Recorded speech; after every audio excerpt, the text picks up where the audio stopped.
Hello students, AP series चल रही है हम लोग की।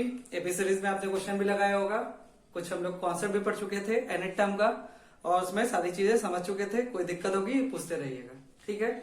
आगे बढ़ते हैं।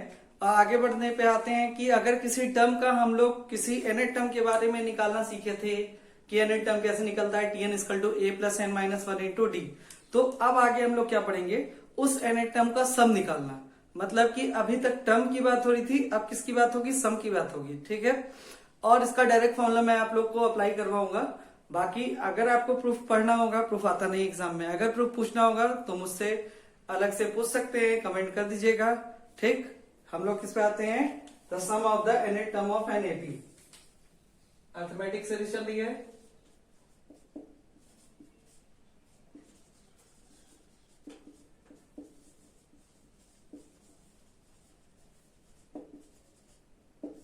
Arithmetic progression. अब इसमें हम लोग क्या पढ़ने जा रहे हैं, sum of the nth term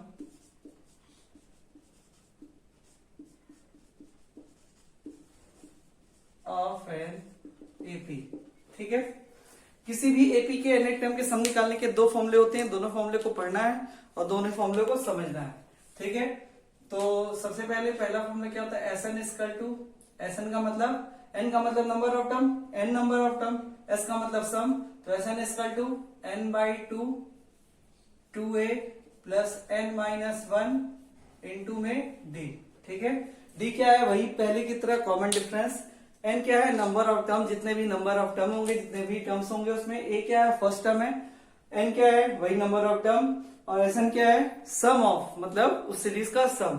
या तो दूसरा एक फॉर्मूला पढ़ेंगे आप, S N equal to N by two A plus L, ठीक है।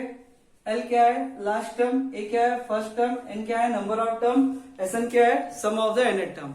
तो किसी भी एपी के एनएट टर्म का सम निकालने के आपके पास कितने फॉर्मूले हो गए, दो फॉर्मूले हो गए। वो दो फॉर्मूले कौन से हैं, आपके बोर्ड पे लिख चुके हैं, ठीक है।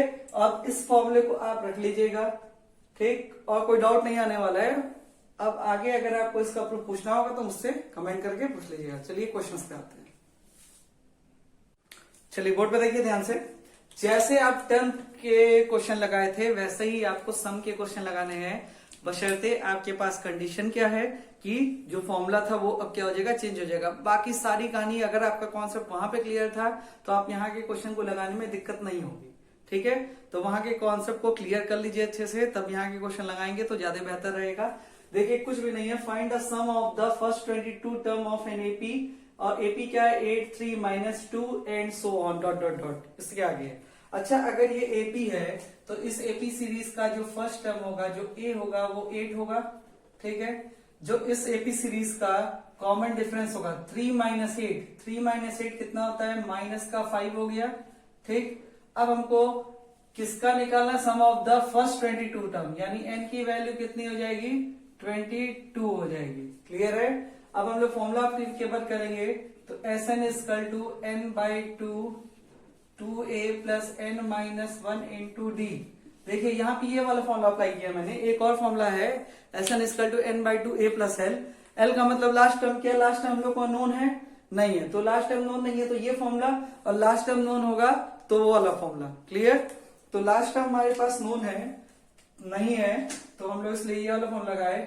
एन की वैल्यू कितनी है, 22, एन की वैल्यू क्या रखेंगे, 22, ए की वैल्यू क्या रखेंगे, 8, ए की वैल्यू कितनी हो गई, 8 plus N minus one, again 22 minus one, और डी की वैल्यू कितनी हो गई, माइनस का 5। अब हम लोग को नॉर्मल कैलकुलेशन करना है, इसको 11 बार में कट होगा, 8 2 16 होगा, 22 माइनस 21 हो गया, माइनस का 5 हो गया, क्लियर, ठीक है। ध्यान से देखिए, 22 11 16 21 इंटू 5 माइनस का 105, ठीक। इसको इधर ले आते हैं, ठीक है। अब देखते हैं क्या करना है हमारे।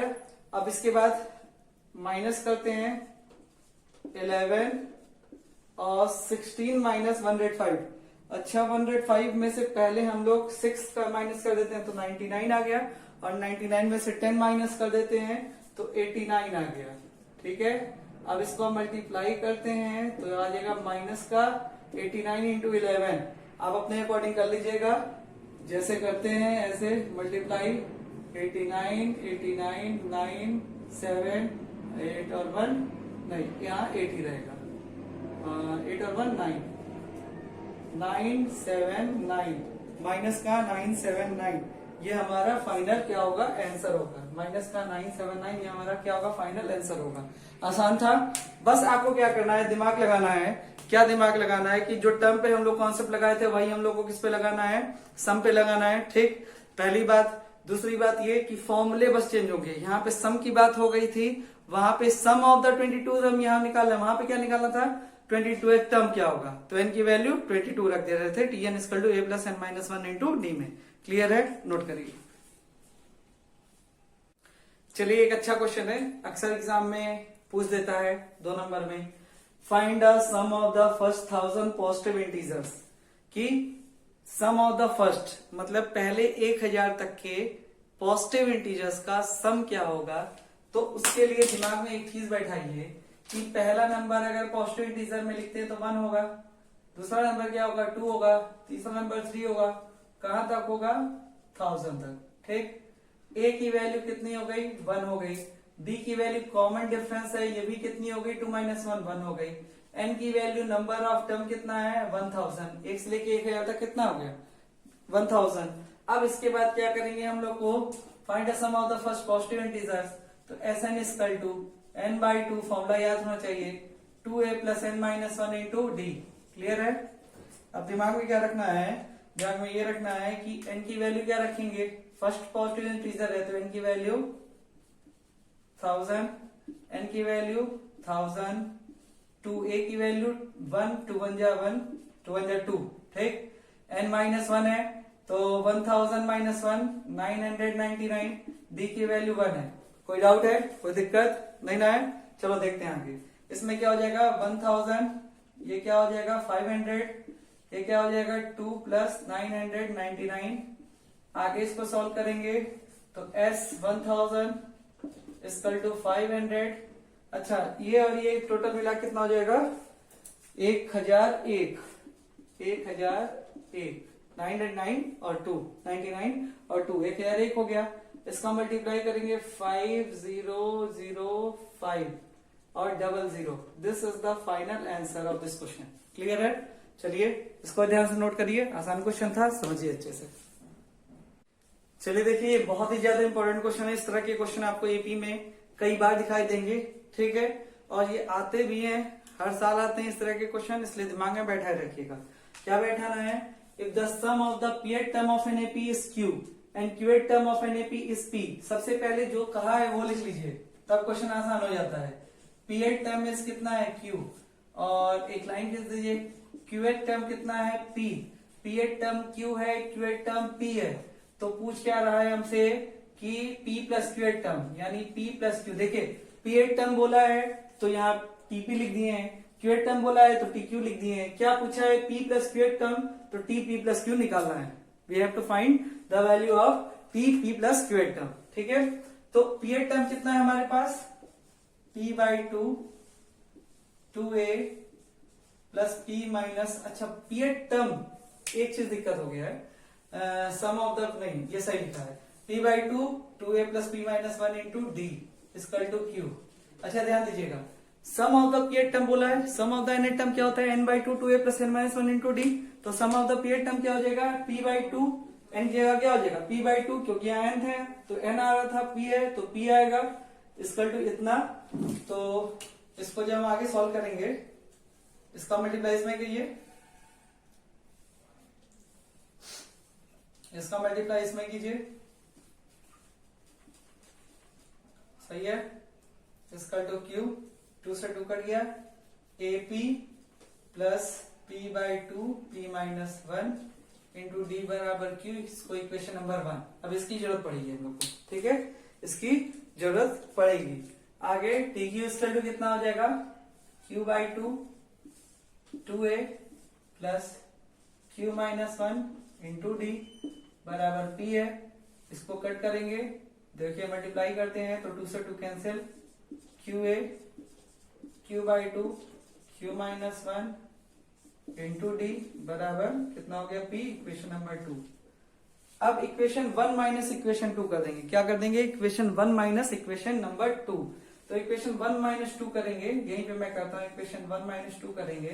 तो ध्यान से देखिएगा, 1 माइनस 2 करने पे इक्वेशन 1 को लिखेंगे AP, ठीक है, और p/2 p minus 1 into D. जब हम माइनस करते हैं तो LHS LHS से माइनस होता है, LHS RHS से, तो LHS LHS माइनस कर देते हैं, यहां भी माइनस लग जाएगा।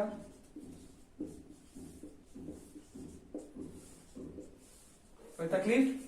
देखिए बस यही कैलकुलेशन है थोड़ा सा, बाकी क्वेश्चन क्या है, बहुत ज्यादा आसान है, ठीक है। आराम से इसको देखते हैं। इसमें से कॉमन ले लेते हैं a, तो क्या हो जाएगा p माइनस क्यू। ध्यान दीजिएगा, अब इसमें से, इस पूरे में से और इस पूरे में से d कॉमन ले रहे हैं और 2 कॉमन ले रहे हैं, ठीक है। d/2 कॉमन ले लिया, तो d/2 कॉमन ले लिए, क्या बचा? p into p square p into 1 minus p। अच्छा यहाँ पहले क्या लगेगा? माइनस ही लगेगा, तो जब कॉमन लिए d/2 q बचेगा, q इंटू q स्क्वायर। अच्छा ये माइनस माइनस प्लस, प्लस का q। क्लियर?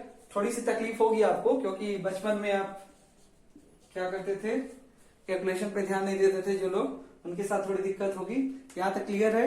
आगे बढ़ते हैं इसी में, इसको पॉज करके नोट कर लीजिएगा। मेरे पास जगह नहीं है, इसलिए मुझे यहीं पे करना पड़ेगा, ठीक है। अब क्या करते हैं, देखिए बहुत आसान है। a p minus Q d/2, ये देखिए p square minus Q square, a square minus b square, क्या हो जाएगा? a plus B, a minus B. अब इसको ध्यान देखिए। अच्छा यहाँ माइनस का p है, प्लस का q है, मुझे प्लस का p चाहिए, तो माइनस कॉमन ले रहा हूं और q माइनस में हो जाएगा, p प्लस में हो जाएगा, ये हो जाएगा q माइनस p, ठीक है। कोई दिक्कत? माइनस प्लस कॉमन लेना आता होगा। अब क्या करेंगे, यहां से a हो गया, p माइनस क्यू हो गया, d/2 हो गया, यहां से p माइनस क्यू कॉमन ले रहे हैं, तो बचेगा क्या? p माइनस क्यू दोनों में कॉमन ले ली, बचेगा p plus q minus 1 bracket 1, ठीक। एक काम यहां भी कर रहा हूं मैं, माइनस कॉमन ले रहा हूं, बचेगा p माइनस क्यू। देखिए अभी आगे जाके कर सकता है। तो हमारे पास आ गया a p माइनस क्यू। अब दोनों में क्या कॉमन है? p minus Q. देखिए यहाँ भी p माइनस क्यू, यहाँ भी। थोड़ा आपको लगेगा सर बड़ा क्वेश्चन, लेकिन एग्जाम में आता है, इसलिए बताना जरूरी है। हर साल आता है, इसलिए क्वेश्चन बहुत इंपॉर्टेंट हो जाता है। a हो गया, d/2 हो गया। अच्छा इसमें से p माइनस क्यू कॉमन ले लें, बचेगा p प्लस क्यू माइनस 1, ठीक। इधर क्या बचा? Minus p Q. इधर भी p माइनस क्यू है, इधर भी p माइनस क्यू है, कैंसिल हो जाएगा, ठीक है। बचा क्या चाहिए? क्या बचेगा? देखिए a d/2 p plus q minus 1 बराबर माइनस का 1, ठीक है, बराबर माइनस का 1। इतना नोट करिए, फिर आगे बढ़े। ध्यान देना भाई इधर क्वेश्चन पे।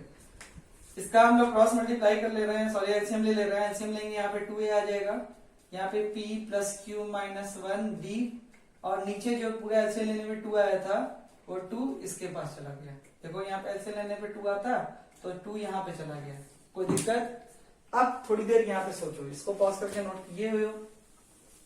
अब थोड़ी देर यहाँ पे सोचो। अच्छा अगर हमको क्या पूछ रहा है कि हम लोग को सम पूछ रहा है। क्या पूछ रहा है? सम। अच्छा जहां जहां मैंने टी लिखा था, टीपी लिखा था, आप उसको एसपी कर लीजिएगा, और जहां मैंने टीक्यू लिखा था उसको आप एसक्यू कर लीजिएगा, क्योंकि सम की बात हो रही थी, टर्म की बात नहीं हो रही थी। ध्यान रखिएगा, मुझसे गलती हो गई है, आपसे भी हो सकती है, तो ध्यान रखिएगा इस चीज को। क्या निकालना है? p plus q th term. अच्छा एन एट टर्म का सम क्या होता है? n/2 2a plus n minus 1 into D. तो p plus q th term का सम क्या होगा? p प्लस क्यू/2। देखो n/2 होता है, तो n क्या कितना है? p प्लस क्यू/2, 2a plus p plus q minus 1 into D. ये होता है। किसी को कोई दिक्कत नहीं? ठीक है।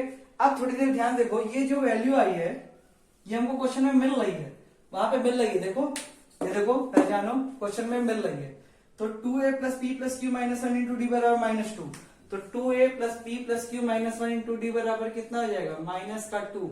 ठीक है, तो ये हो गया एस पी प्लस क्यू बराबर पी प्लस क्यू बाई 2, और ये कितना हो जाएगा -2 कट गया, आंसर आया -p प्लस क्यू।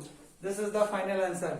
यदि किसी भी एपी के nth टर्म का pth टर्म का सम q है, qth टर्म का सम p है, तो उसका जो p प्लस qth टर्म होगा वही क्या हो जाएगा, माइनस में हो जाएगा। कोई दिक्कत, नोट कर लीजिए, आगे बढ़ते हैं। देखिए जैसे लास्ट क्वेश्चन था वैसे ही हुबहू क्वेश्चन है, बस थोड़ा सा अंतर आया है। क्या अंतर आया है कि मैंने लास्ट क्वेश्चन में क्या बोला था, pth टर्म का सम q है और qth टर्म का सम p है, तो पूछा था p प्लस qth टर्म मैंने पूछा था। ठीक है, इस क्वेश्चन में क्या पूछा है कि pth टर्म का सम 1 बाई q है, ठीक, qth टर्म का सम 1 बाई p है। तो हमको बताना है S P plus qth term क्या होगा, ये हमको क्वेश्चन मार्क यही बताना है। ठीक, इतनी चीज दिमाग में बैठा लिए, ये क्वेश्चन जरूर से लगाइएगा और ये मैं देखूंगा, नहीं आप पूछोगे तो बताऊंगा भी नहीं, यानी कि आपको लगाना है, आपको पूछना है। पहले आप तैयार हो गए तभी तो मैं बताऊंगा, आप एक्टिव ही नहीं हो, मैं बताते रहूं कोई मतलब है चैप्टर का, कोई मतलब नहीं है। तो इसको आप पूछिएगा, ठीक। और एपी के सम वाले चैप्टर जो हम लोग को समय वाला एक्सरसाइज पढ़ रहे हैं, जो हम लोग सम निकालने की एक्सरसाइज पढ़े, इसमें अभी नंबर ऑफ क्वेश्चन और करवाना है मुझे, ठीक है। ये मत सोचिएगा कि खत्म हो गया, कम से कम अभी एपी में 3 से 4 लेक्चर और लगेंगे, ठीक है। 4 लेक्चर तो कम से कम लेंगे, उससे ऊपर लग सकते हैं। तो ध्यान से पढ़िए, बहुत अच्छा चैप्टर है, नंबर गेनिंग चैप्टर है, आराम से आप नंबर पा सकते हैं इसमें। और इसलिए भी बोल रहा हूं पढ़ने के लिए क्योंकि आपको क्लास 11th में भी इसका यूज पढ़ने वाला है। तो कंपटीशन में पढ़ेगा, 11th पढ़ेगा, अच्छे से पढ़िए और इसको सॉल्व करिए। तब तक के लिए थैंक यू क्लास।